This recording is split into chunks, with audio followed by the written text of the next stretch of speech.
Ba.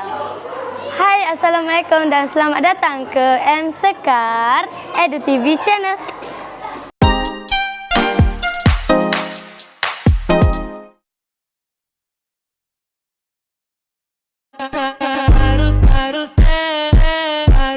La vida es un carrusel,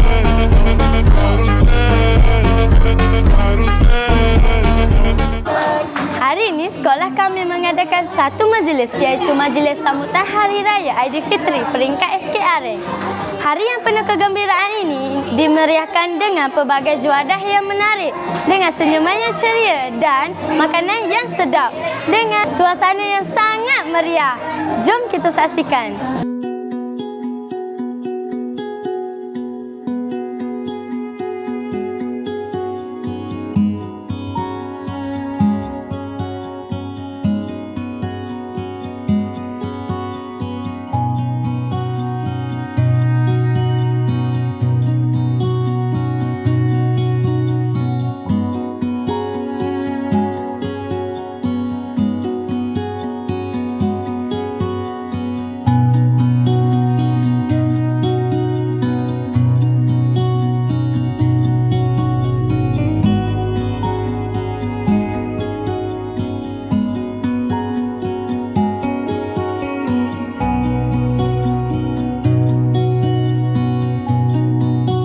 Adalah hari kemenangan bagi kami setelah menaikkan ibadah di bulan Ramadan.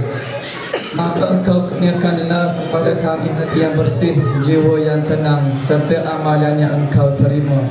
Ya Allah, Engkau eratkanlah silaturahim dalam kalangan kami semua, para guru, ibu bapa serta anak-anak pelajar.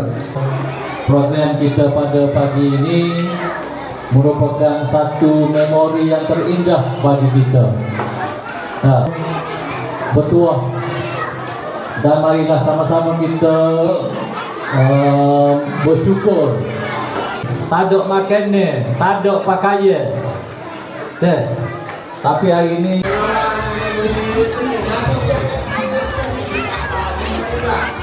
okey, jalan, nampak jalan. Jangan dulu keluar. Jangan dulu.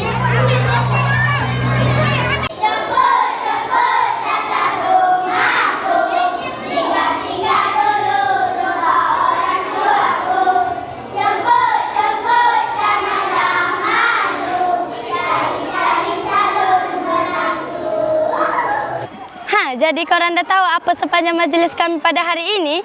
Bunga melati, harum mewangi, ditiup angin di tepi laman. Selamat Hari Raya Aidilfitri. Maaf zahir dan batin kami hulurkan. Jumpa lagi dalam episod yang akan datang. Bye.